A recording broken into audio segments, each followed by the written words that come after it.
I don't know if I sat at the right place. We'll trade. Okay. So if I could invite the other panelists for this session to come forward, we'll get launched. Now, let me just say, as they're coming up, I had perhaps a sort of strange experience yesterday as we were sitting through the AI session. Now, I'm actually working on some AI things for the G20 Interfaith Forum, but what really struck me is this long-term memory. When I first joined the faculty at Brigham Young University in ancient days, that is 50 years ago, I was the youngster on the faculty, and I was very quick to learn about new things like word processors. I actually liked reading the manuals. I remember the big treat was I got a modem at home that would work at 300 baud. Most of you are too young to remember how slow that is. But what I've become aware of is that younger minds work differently. They can do those. Someone was doing this. I don't know how to do that. I avoid some of these newfangled things.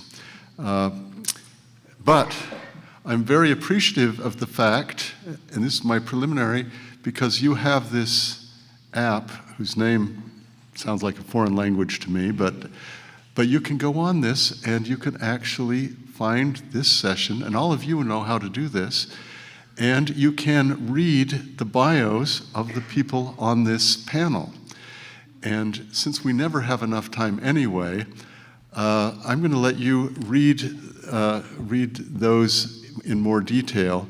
The one thing I am going to do is I'm going to introduce Matius Ho, who I think I've known him longer than anyone else on this panel.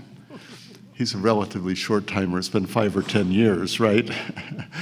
But Matius, what I can tell you, whatever it says in his bio, he is really one of the, one of the energizer bunnies of Indonesia on working on religious liberty issues. He has been at the head of the Lemina Institute for many years, and I won't go into detail. We had an hour-long drive in which he explained who Lemina was and why it was important. But let me just say, this is one of the organizations that has done a lot in Indonesia to reach out and to be connected with major religious groups, with the Nahdlatul Ulama, with Muhammadiyah. These are respectively like 100 million and 60 million member organizations, but plus religious groups, many other religious groups, and he's found ways to bring them together. And you will see some of the fruits of that here. One of the things he has really pioneered is CCRL. I've got the acronym down. But the cross-cultural religious literacy. And I have to tell you, this has become one of our major initiatives with the G20 Interfaith Forum, and we've done multiple conferences. We've done conferences in Geneva where he managed to get the foreign minister, the ambassador, the head of the mission in Geneva to endorse what we're doing, so that should help. Let's see, so we've got someone from the foreign ministry here. Religious affairs. Oh, he's from religious affairs. I thought I have to read more carefully.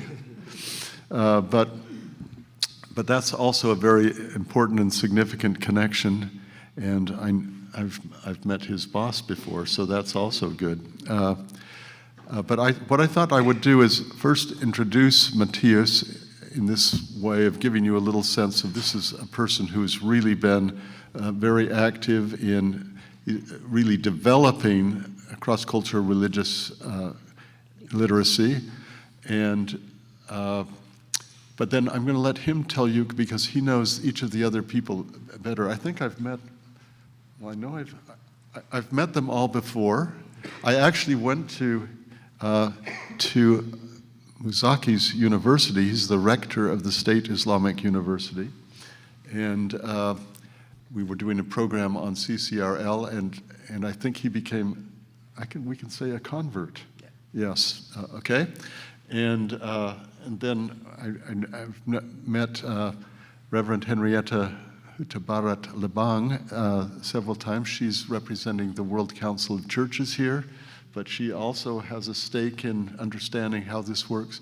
And I have to tell you, this is a methodology that will work for training teachers. That's where they've really pioneered.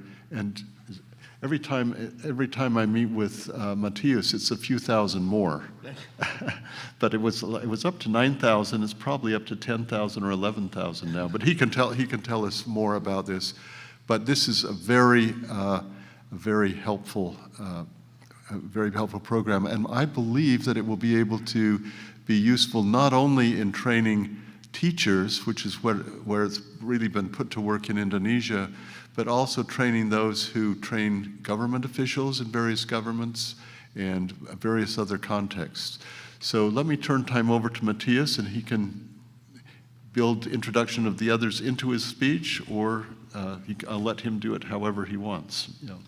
Well, thank you, Cole. Well, thank you for the ICLRS BYU and BYU Hawaii for inviting us and for partnering with us for this very important conference. And thank you for the kind introduction, Cole. I think following your request, let me just take a few moments just to mention a little bit about my friends who are on the panel here, because they are actually, and some of our partners actually in the audience will speak later today, they are actually the secret behind this program. So I think now you see the secret because they are actually the secret of our success. For example, if you mention about the thousands of teachers, actually like with Professor Muzakki, who is the rector of the leading State Islamic University in Indonesia, based in East Java, Surabaya. So that's he's one of the foremost Muslim scholar in Indonesia, leading one of the most important State Islamic University in Indonesia. So in our first partnership, he actually brought like 500 teachers in our first class. So I mean that tells you like the magnitude of his influence. Reverend Lebang is probably now, I mean, she's already a famous pastor, church leader in Indonesia, but I think now even more popular, especially among the madrasah teachers, because she's been teaching Christianity in our program, in the religious literacy that I'm going to talk more about today. Reverend Lebang is the president of World Council of Churches representing Asia, and before that, she is also the chair of the Communion of Churches in Indonesia, which is the largest and oldest fellowship of churches in Indonesia. She is also now the chair of the Indonesia Bible Society. And of course, my good friend here, Dr. Farid Fahrudin. I think we began our friendship when we began our partnership with the National Mosque of Istiqlal in Jakarta. It's actually the largest mosque in Southeast Asia. So he led at that time the education and training in Istiqlal. And now he's also still with the Istiqlal Mosque, but since his boss, who is the Grand Imam of the National Mosque, is also now the Minister of Religious Affairs. So he's now actually his chief AD to the minister, and we are working very closely with him and the ministry right now as well. So and of course there are some in the audience, like later on you'll hear from Professor Inaya, who is from the Yogyakarta, State Islamic University, Yogyakarta. We've been working a lot as well. You'll see one of the picture in our presentation today. And also Hafiz, who is also a facilitator in one of our workshops that I'm also going to mention. And yesterday, Yuyun from ASEAN Intergovernmental Commission on Human Rights, we've also been working very closely. So I think I'm just want to open that because I cannot take any of the credit of the program here because they are actually the real ingredients behind this. That's not true. No. No. Okay, I want to start that so that I can start my timer now. So thank you for the opportunity. So let me just start by saying that cross-cultural religious literacy program, basically the aims is to build social capital, or in some contexts it's called a social resource, primarily social trust. By how we do that? By training educators on competencies for multi-faith collaborations. And when we talk about social capital here, we are focusing more specifically on what is called as the bridging social capital, not bonding social capital. In a sense that the bonding social capital is that the interconnection of people with the same common background. So for example, in a church congregation, then we are very close, we trust one another. That's the bonding social capital. But it doesn't necessarily mean that we are able to build relationship with people who are outside the church, with different backgrounds, different religion, and different ethnicity, for example. So that's actually the bridging social capital. So the focus is on how we can build that, because it is very important in a diverse society to have that strong bridging social capital, the social trust, the norms of reciprocity, network of engagement, like that. So we believe that if there is a stronger social capital, it will also lead to a better social cohesion, better inclusivity, and harmony. I think that's pretty straightforward. And I will even go further, saying that a stronger social capital or a stronger social trust, for example, will lead to better acceptance of the religious other as an equal human, which is also very important for a better respect for human dignity. So that relates also to the theme of this conference. And when we talk about human dignity, of course, we are also talking about human rights, because human dignity is the foundation of the UDHR. And so we can say, as David Hollenbach says, that human dignity can only be realized in community with other persons. So when we read the UDHR, it's not like, leave me alone, I can do it my own, but we actually need other people in the society to realize that, to realize the human rights and for the respect of human dignity. So the advancements of human dignity and the protection of human rights actually require interhuman solidarity and supportive social relationships. So that's why we are doing this program, because we believe this will actually lead to a better respect of human dignity and a better protection of human rights. So how do we do that? Well, the concept of cross-cultural religious literacy is actually quite straightforward. It's basically a concept made of 3 competencies. The first 2, we call it as the personal competency and the comparative competency.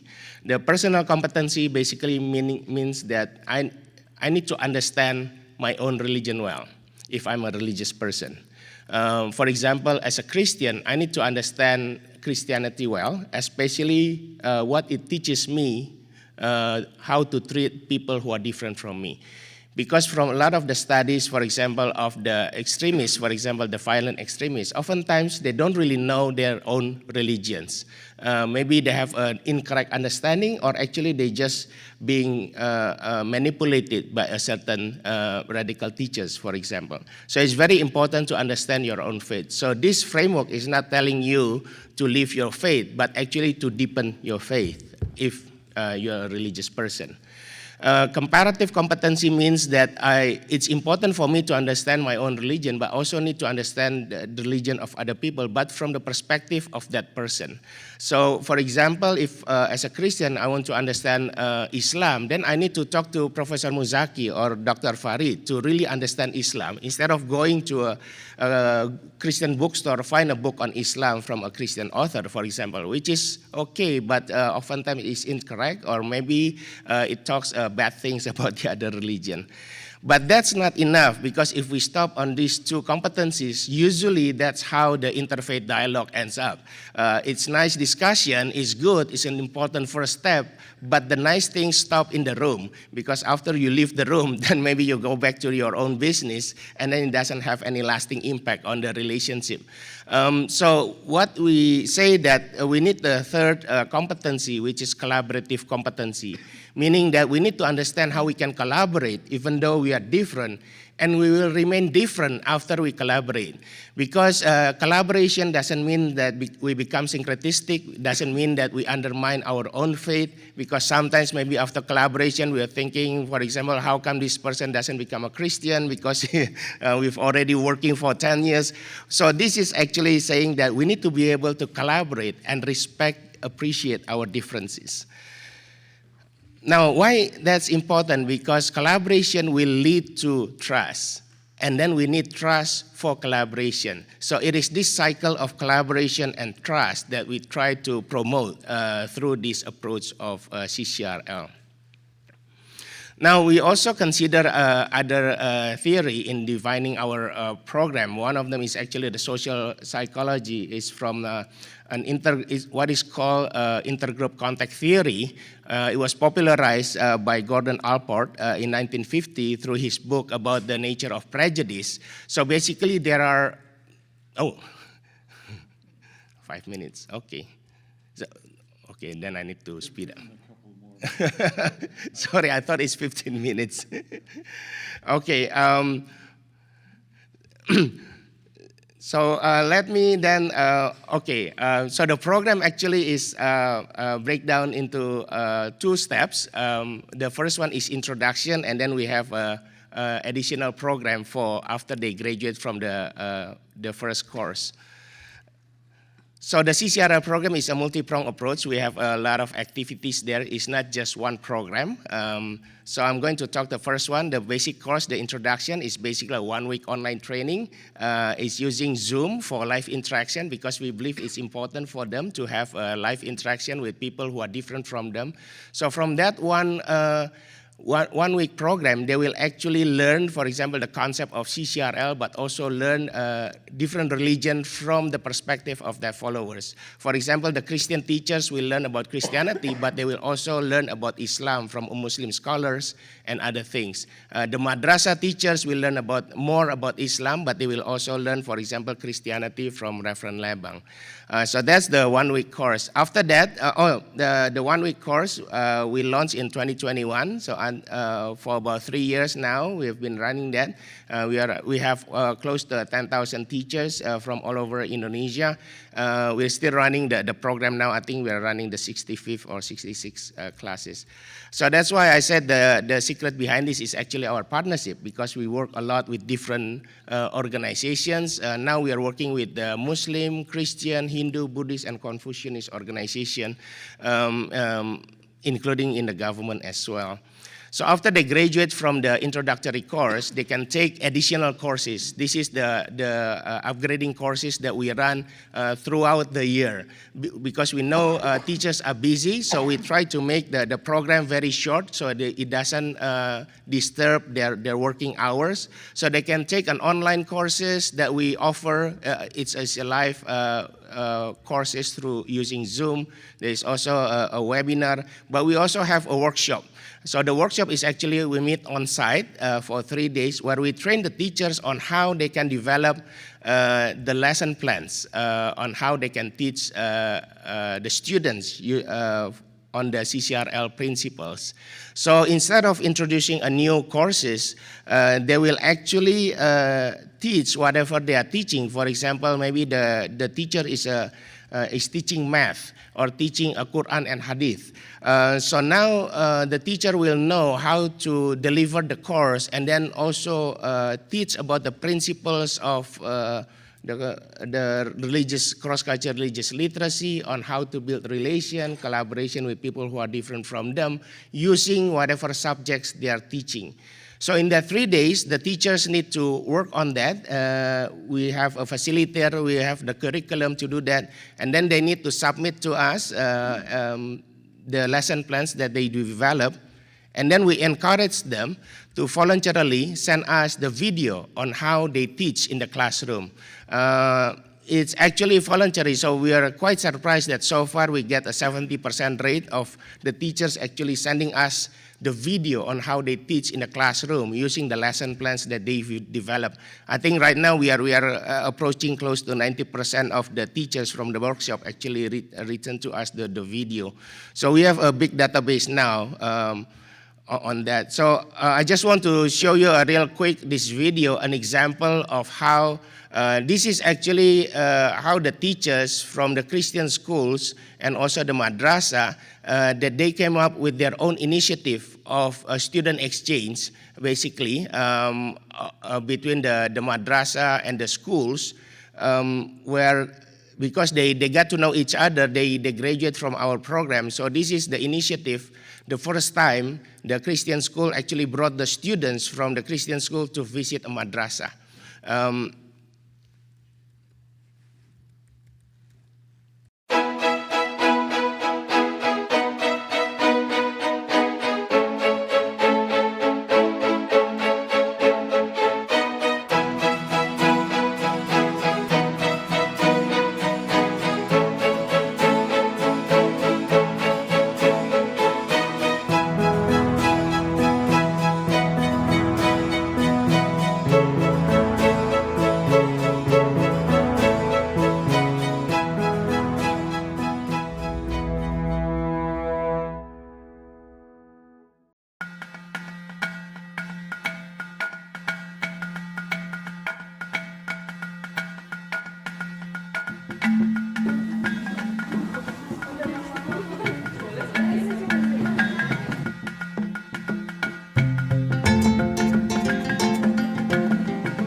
After this, the madrasa actually brought their students to visit the Christian schools, and then now they have a continuing collaboration. The students play basket together, things like that. So, and this story inspired another teacher in a different province who was also in our program in Ambon, and this area actually had a very bad conflict in the past where Christian Muslims fought each other for about 3 years, 5,000 killed and hundreds of thousands became refugees. The situation is still oftentimes tense now between the Christian and Muslims, but they actually get inspired from that. So the alumni from our program, a principal of a Christian school, she initiated a work collaboration with the madrasa there. So now we have a program as well in Ambon on how the CCRL can be used for peace building, and we use music as well as a pedagogical tool because the people like to sing in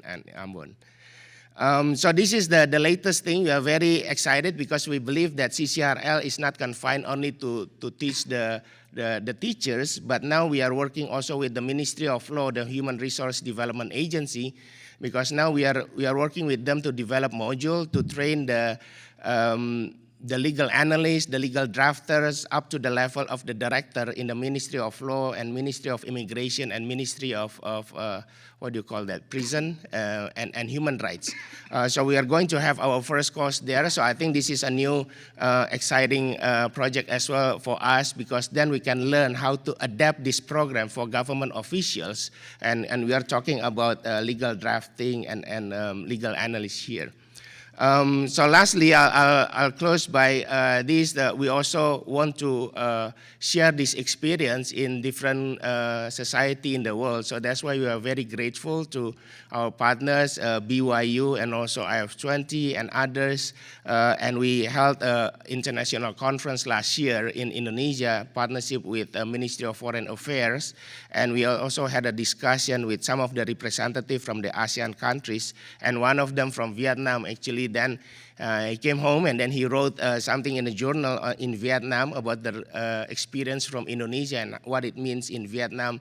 So we are in discussion, basically active discussion with some potential partners in ASEAN as well, to explore the possibility on how we can learn from one another through this CCRL program. Thank you.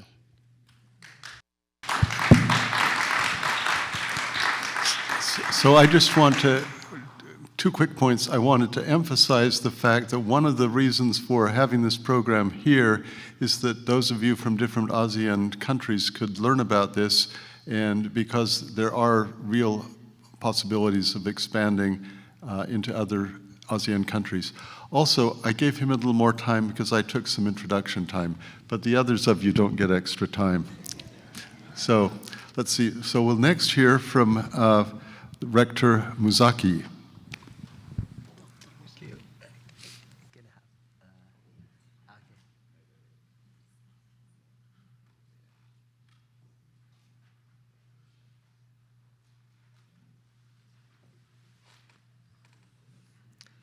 Yes.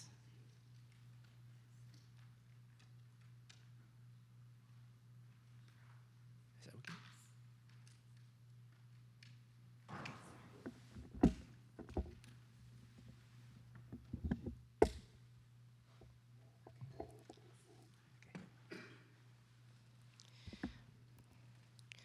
Thanks, Pak Kun.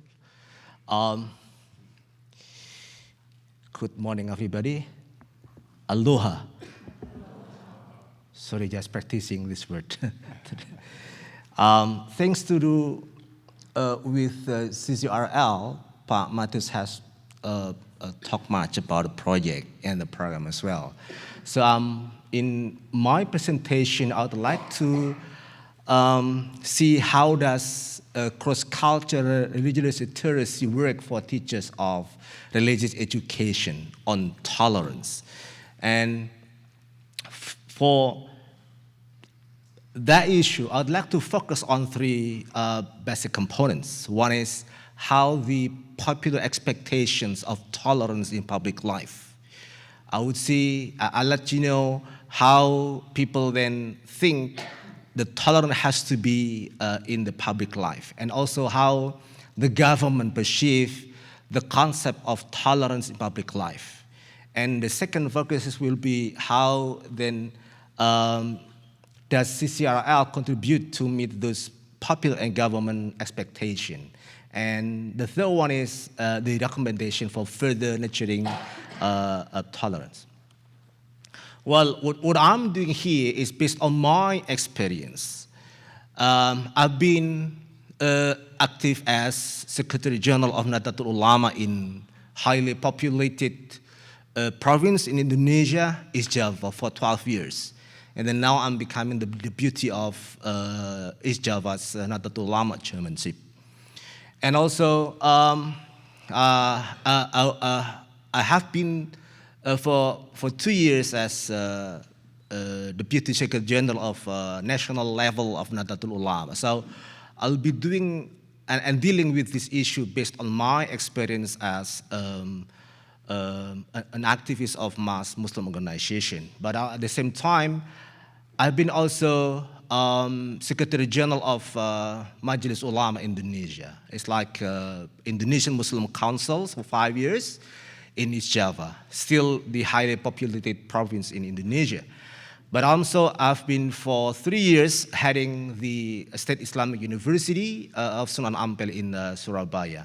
And at the same time, the Minister of Religious Affairs appointed me as the coordinator, because I'm heading this university, and at the same time, the minister gives me an authority to supervise 190 private Islamic universities in one province. So you can imagine how big the responsibilities of mine to supervise those 190 private Islamic universities in one province for 3 years. So what I'm doing now, and would like to present for this morning a session, is based on my aspirational learning of this kind of responsibilities. Okay, if we talk about teachers of religious education, we now face with one key challenge in Indonesia. The question is, who teaches religious education? We've got a national education system in Indonesia. law number 2003 on National System of Education, on Article 12, Paragraph 1, letter A, it says, every student in each educational unit has the right to receive religious education in accordance with the religion he or she adheres to, and is taught by educators of the same religion. This is one of the challenging issues in Indonesia. Because if you learn Islam, for example, in a school, say for example here, high schools, where you've got 100 students, and only one Muslim here. So the school has to invite a teacher who is Muslim, knowledgeable enough in Islam, teaching only one student in Islam. You are not allowed to teach him or her, one single student here, Christianity, because let's say the regulation says that even though you have 100 students in one institution, high school for example, and only one out of 100 is Muslim, you have to invite a teacher, Muslim teacher. So teachers of the same religion. So we can imagine, even though we bring them up into one place to be socialized to each other, but still in teaching religious education, you have to invite teacher with the same religion he or she adheres to. This is one of the challenging. So that is why in many cases, students are not quite familiar enough with different religion, because in school, public school or private school, you have to invite, not only in public schools, but also private schools. Say for example, Christian school, Catholic school, you have to invite teachers who are Muslims to teach Islam only for one single student who studies in Christian school. That is an issue. So that is why CCRL is quite important. Plays a role in broadening the horizon of teachers of religious education, because you invite them to come out together, to get to know to each other, and then even though Matius has talked much about personal competence, collaborative competence, and also comparative ones, this kind of project paves the way for teachers of religious education to get to know to each other and also to collaborate with one to another, because this kind of program is quite important for teachers of religious education in Indonesia. Okay, now to give you an overview of how does the cross-cultural religious education work, I'll let you see a popular expectation of tolerance taken from commercial ad. You know, teh botol sosro. Have you been to Indonesia? The only country Coca-Cola cannot penetrate the drinks. Only in Indonesia, buy teh botol sosro. Tea Pak Gul. Hey, you have to get this one, Pak Gul. Teh botol sosro. I got this kind of commercial ad. It's very important. What I'm going to say before letting you see the video it deals with diversity. The diversity in terms of the ethnicity, religion, and even, let's say, things to do with a daily life.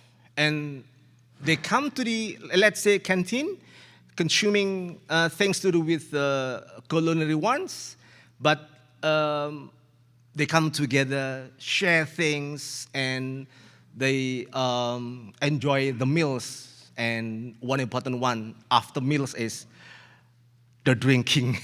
This is one of the main goal of the commercial ad. Okay, I'll let you see the video. Saudara itu yang mau relain hatinya buat si dia, yang mau kasih tempat, sama yang makan tempat, yang mau susah walau sibuk ngunyah, yang gak kenal nama tapi ikutan ketawa, yang beda kepercayaan tapi duduk semeja, yang beda cara makannya walau sama menunya. Di meja-meja itu, kami jadi saksi. Apapun makanannya, siapapun kita, semua diterima apa adanya. Dan itulah arti saudara sebenarnya. Okay, don't worry about the languages or in Indonesian. But I will be summarizing what is on the video with this kind of, let's say, remarks from the video. The popular expectations of tolerance are tolerance is becoming brothers and sisters. If you do not feel brotherhood or sisterhood with your neighbors, with your colleagues, for example, so you are not tolerant. This is popular expectations of how tolerance has to be working in the public life. So from that video, we see tolerance are those who give up their hearts for others, those who share the space with others. See from the video how then a person with different kind of, let's say, the size of the body, they have to share at one table to consume the meals and also the drinking. Tolerance are those who are so busy for others' benefits. Tolerance are those who do not know the name of others but kindly laugh, even though they do not know each other. But they come to the same place, sharing foods and the like, they loving to each other. Those who have different beliefs but sit at the same table. From the video, how then a young lady wearing a jilbab, wearing the veils, and others are wearing not that kind of, let's say, a burqa and the like, but they sit at the table together. So no matter what the food is, and whoever we are, all accepted as is. And that is what really means tolerance. Okay, how then the government perceives tolerance? Our Minister of Religious Affairs, Professor Nazarudin, Kiai Nazarudin Umar, has, let's say, declares the concept of love. Cinta, curriculum cinta, love curriculum of love. Literally means love, meaning deep affection of others. He says, true tolerance is not bringing differences together or forcing similarities, but building respect and deep affection among differences. So this kind of expectation from popular and also government. Now, okay, the issue is diversity managed or eradicated, while diversity in Indonesia is quite large. Okay, teachers' inclusive competence. Matius has talked much about personal, collaborative, and comparative. But I would take some example of how teachers teaching tolerance. On professional level, for example, they are able to understand the values of tolerance in Islam and state regulation like Pancasila and connecting them to learning processes. In social life, for example, they are able to build relationships that respect diversity with students, colleagues, and the community. And pedagogic competence on tolerance, they are able to design and implement learning that is inclusive, including how teachers design learning activities that respect diversity. Now, we're coming to another example, how teachers then have to deal with assessment processes for tolerance. They have effective schemes for assessment capacity, whether in dealing with attitude level, knowledge level, and skill level. They get to know how to use observation, performance, and projects or products in dealing with tolerance assessment in their personal life. Okay, what I'm going to say is that, okay, CCRI is working, but still we need the pentahelix approach for strengthening this one. Government policy is important, but we need to collaborate school, media, industry, for example, and faith-based organization. Probably you know Indonesia is not like state and people, but also mass organization, and we need them to collaborate with each other. Thank you.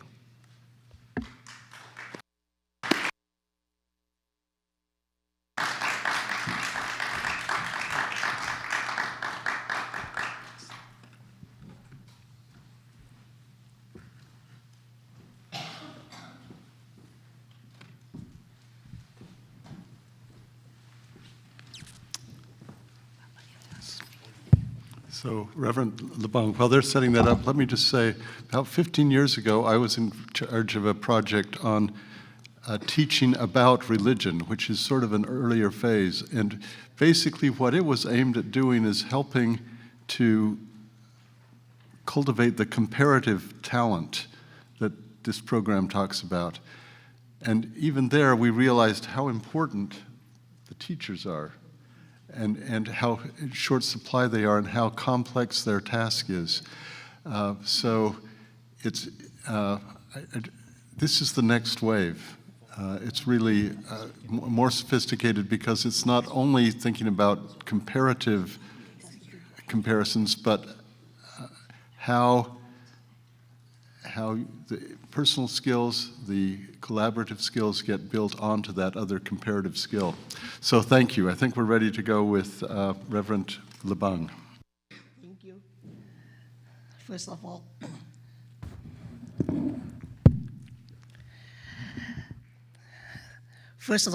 let me express my deep appreciation for this invitation to attend and participate in this very, very special conference. What I would like to do is to share my reflection on my involvement in this cross-cultural religious literacy program. And I believe that genuine love to each other is a requirement for promoting cross-cultural religious literacy. On Monday, April 21, 2025, the world was startled to hear the sad news about the passing away of Pope Francis, widely known as the People's Pope. His life and ministry have inspired the hearts of many people, cutting across the boundaries of ethnicity, nationality, culture, and religion. Danny G.A., a Muslim Indonesian writer, political consultant, and a researcher, wrote that the death of Pope Francis has not only left the Catholics sad, but also all souls who long for a gentle, down-to-earth, and loving religion. He is a light in the midst of a dark and polarized world. Further, he said that there are two main legacies of Pope Francis, which are incarnate as light, namely spiritual ecology and unconditional inclusivity.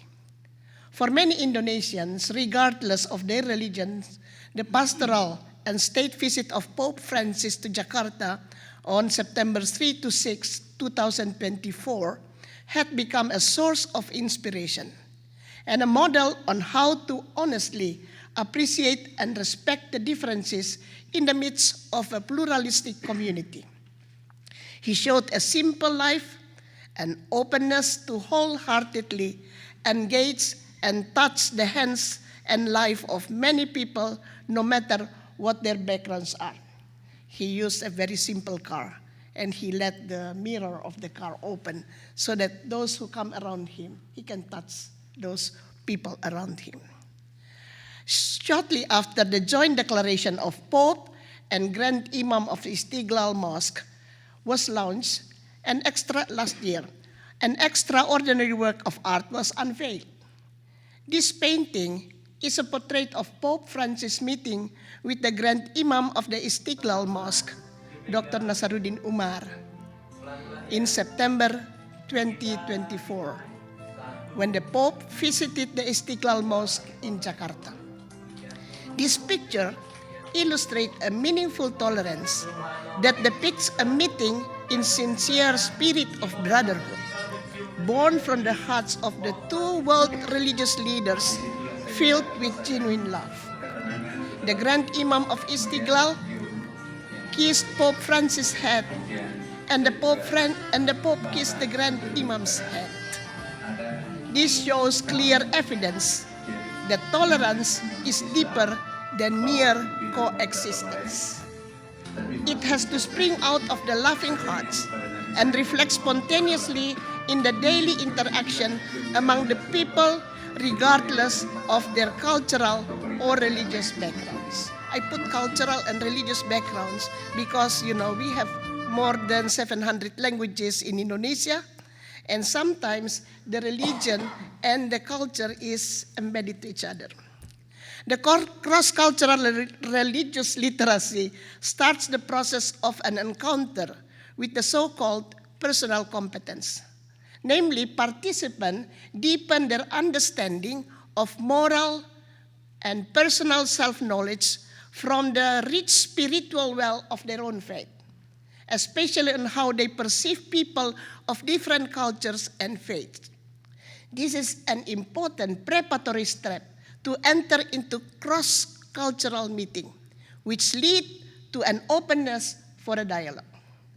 The second step is relating to comparative competence, namely one's willingness to listen to the other, people of other cultures or faith, on how, from their faith perspective, perceive other people who have cultures or faiths different from their own.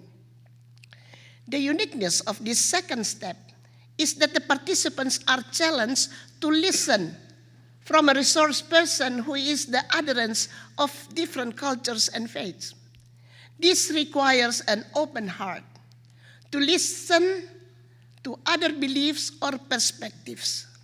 The third step is collaborative competence, namely an exploration of possible ways for people of different cultures and faiths to work together, particularly to address common concerns in the community, with some examples from the ongoing intercultural and interfaith collaboration.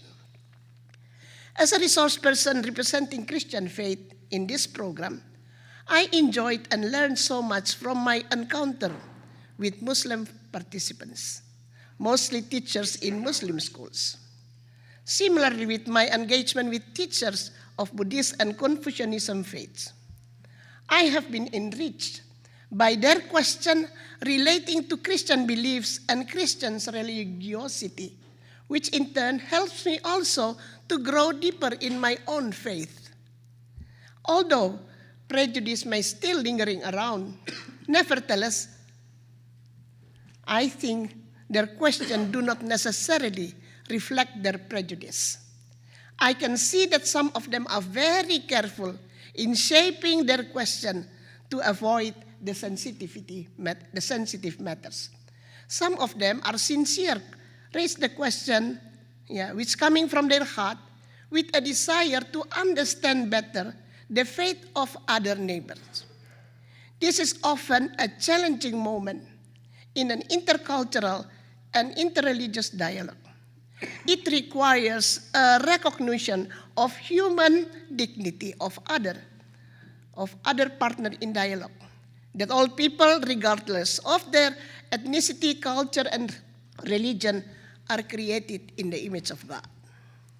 The process of cross-cultural religious literacy plays a significant role as a bridge to better understand the culture, faith, and belief of others, with the hope that the mutual understanding and friendship that emerge can lead towards acceptance and collaboration in a meaningful way for the promotion of peace with justice, or shalom, or salam, in the community. A tunnel of friendship, which was built to connect Istiqlal Mosque and Cathedral of Our Lady of the Assumption in Jakarta Central, speaks powerfully for a pluralistic Indonesian society and probably to other pluralistic community as well, on the importance of building a bridge among people of different cultures and faiths, so that prejudice and hatred can be overcome, genuine friendship can be cultivated, trust can be enhanced, and collaboration can be developed with an authentic love for each other.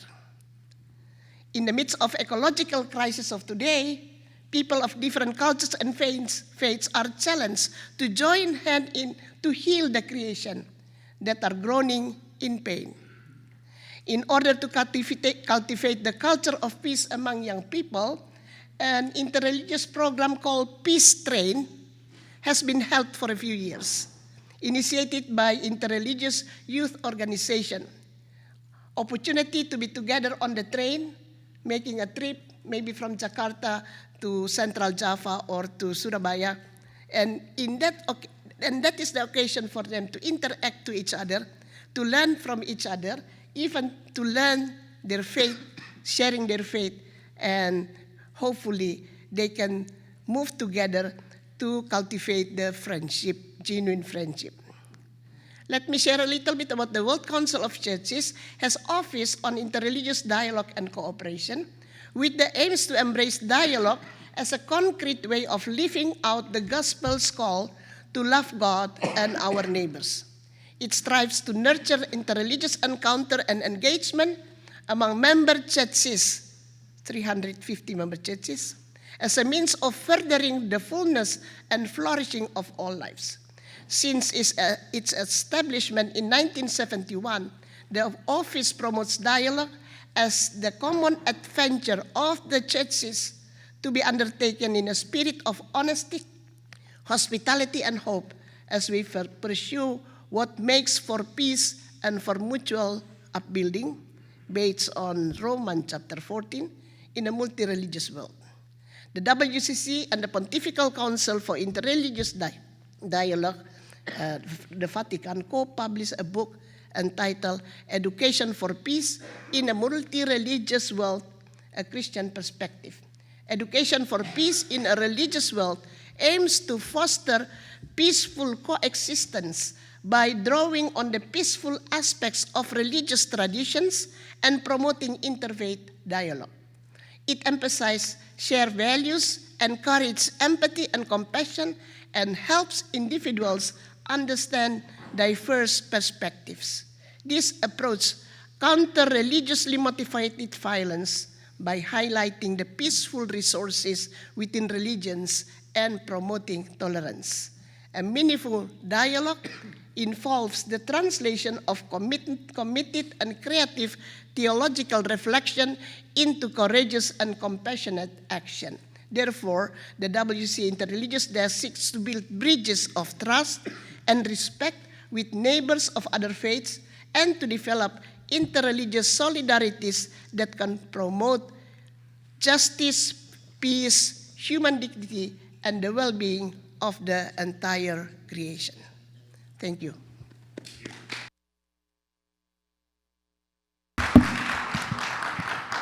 So we'll now turn to Farid Saenong from the Ministry of Religious Affairs.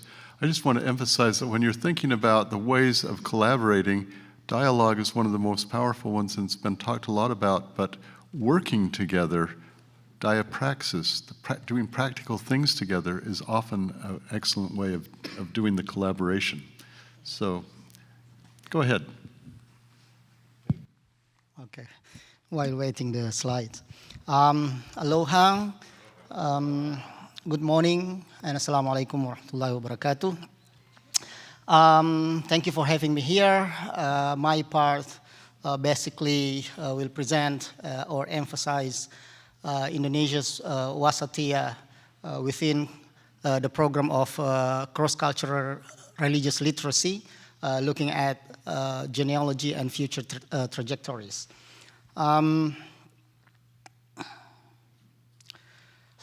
Next one. So in this case, I'm trying to looking for some foundational characters or natures of Indonesia in particular, or Southeast Asia in general, that could be packaged into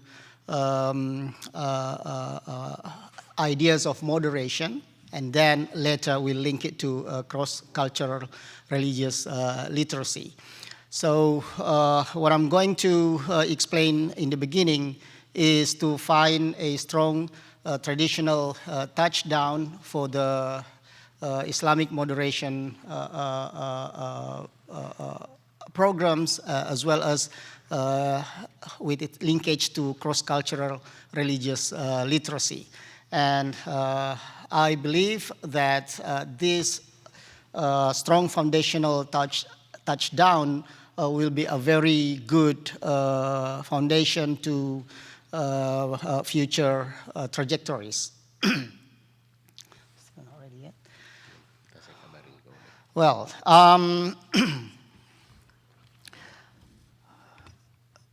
as a part of understanding of moderation, well, it's been more than 20 years. We formally provoke moderation as official programs in Indonesia, while we believe that moderation is a part of the characters of Southeast Asian or Indonesian people in this case. In terms of position, moderation will be very much linked to the middle position, and in this case, if world education are trying to give an example of world map, for example, by making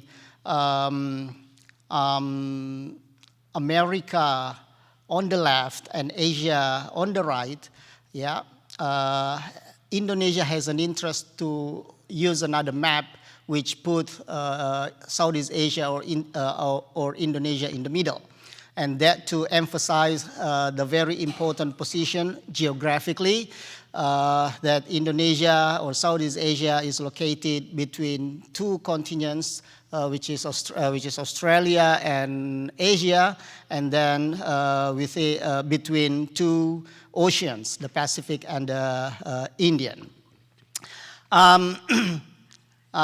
In this case, if we look at to Indonesian geography, then we could say that Indonesia is one of the largest Muslim country geographically. It consists of 3 time zones, the West, the Central, and East Indonesia.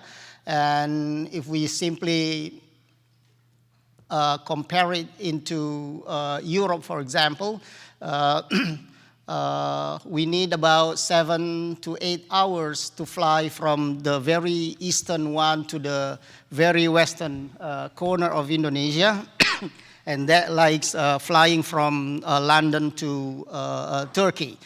Yeah, just to emphasize how, so this is the one I said, you're probably more familiar with this map, but Indonesia has an interest to use another map, putting Indonesia in the middle. As I said, Indonesia is among largest Muslim country geographically.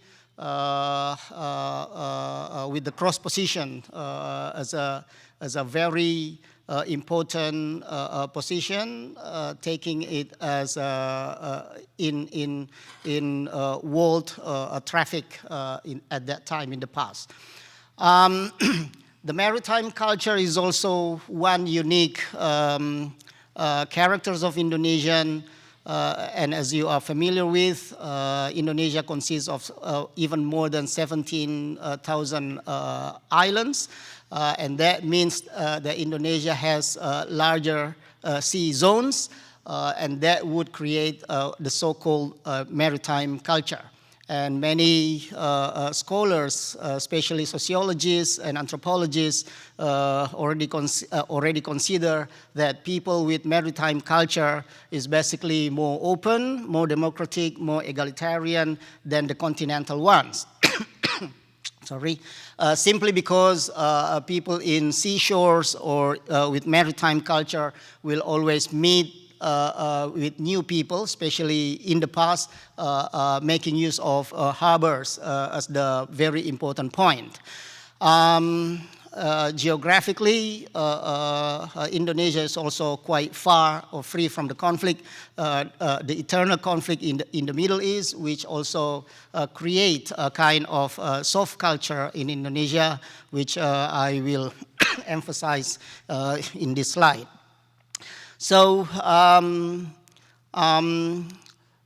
historically, Indonesia was dominated by Hinduism and Buddhism in the past, and both are famous for their soft culture, and that really influenced the natural characters of Indonesians in this case.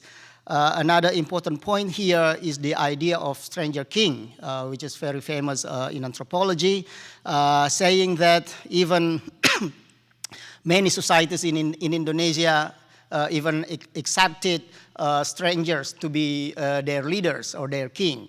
Yeah, if we read, for example, Sahlin's or David Hanley's explanation of stranger king in the Pacific and South Sulawesi, respectively, and we could find that through oral history, many kings or rulers in many Indonesian kingdoms were ruled by a stranger.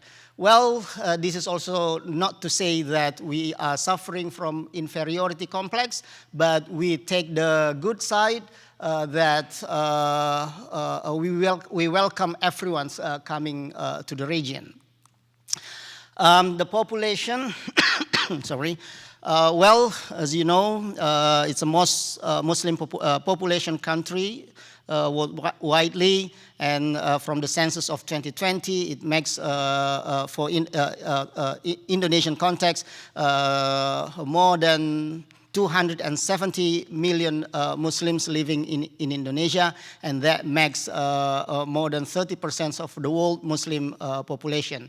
Well, we know Pakistan is really close, and even in some data, Pakistan already became the most Muslim population country at the moment, followed by India, Bangladesh, Nigeria, and Egypt.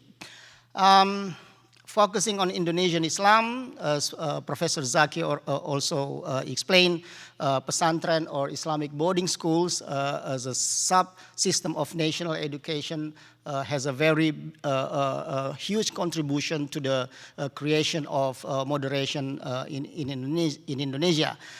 Following the State Islamic University and its varieties also work very hard to establish this kind of official moderate Islam in Indonesia.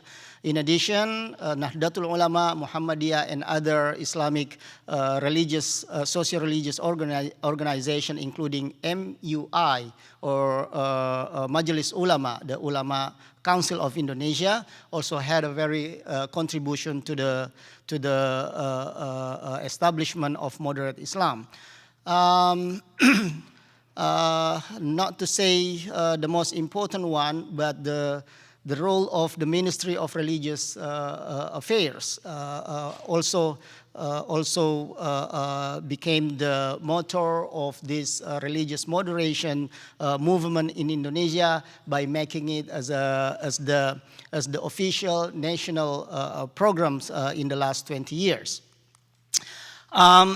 In terms of theology, the Sunni majority is also a big contribution to the soft culture in Indonesia, especially by explaining or adhering to Shafi'ite Islamic School of Law, which is also famous for its very flexible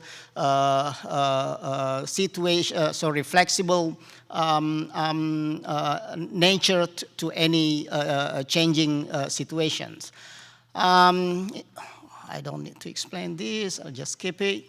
In terms of gender relations, I always make an example that if you come to traditional markets, for example, in Southeast Asia in general, you will see women are everywhere. Different from probably traditional market in the Middle East, where you might find mostly men in the market. That's to say that women from time to time already contributed to the public space in Southeast Asia.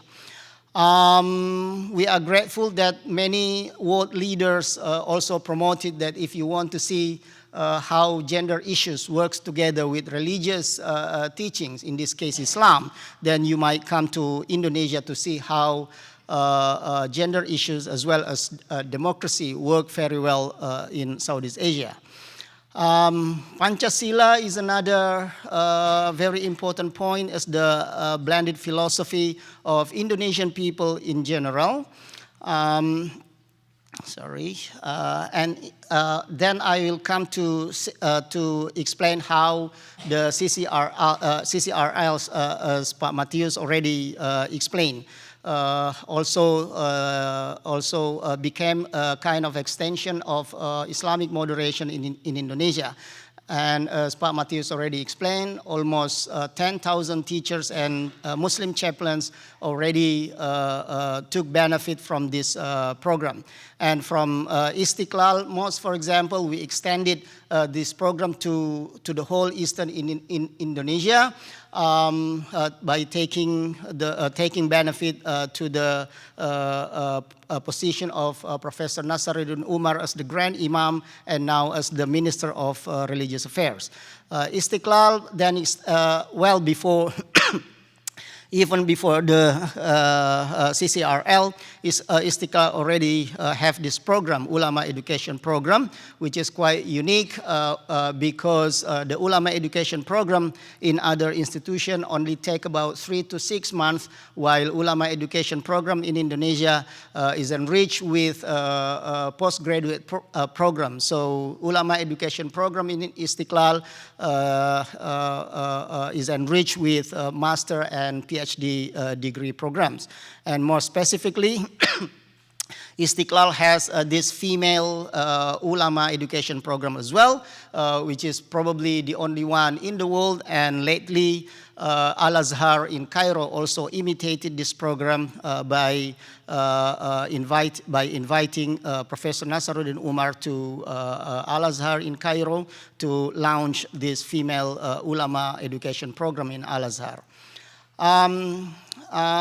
Just to add what some of us already familiar with the Istiqlal Declaration, September last year, which consists of the emphasis of shared values of religious traditions, including Judaism, of course, the call for religious leaders to collaborate and global human family, as well as the idea of environment.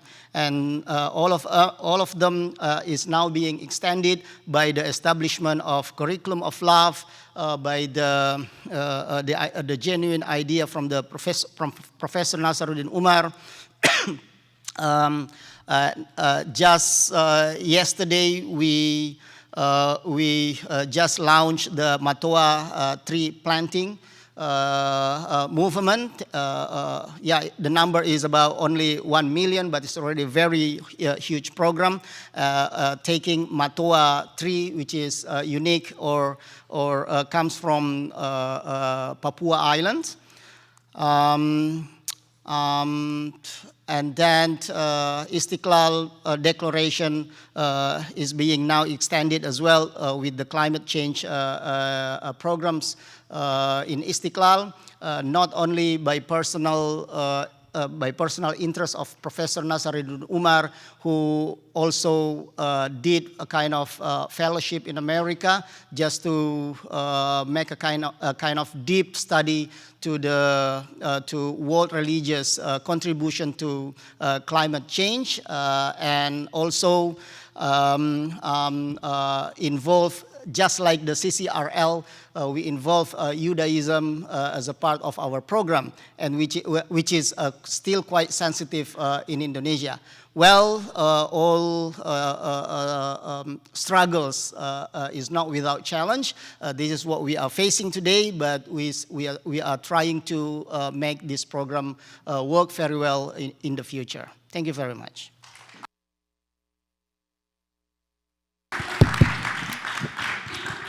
So thank you very much. Thank you also to our timekeepers for adjusting, because we started a little late. But I'm afraid to get back on schedule, we'll have to skip Q&A for this session. But I'm sure we'll have some other opportunities, and I think you get the picture of how this is a program that can be. You've seen some of the high-level implementers in Indonesia, and you can imagine how this could be carried over elsewhere. I need to make an announcement. We'll have a 15-minute break. Now,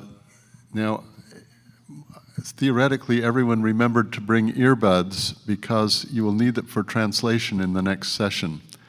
We have some, and there is a QR code. Where do they get this, Hannah? Yeah, this is the translation app. If you can just remember. There's a translation app.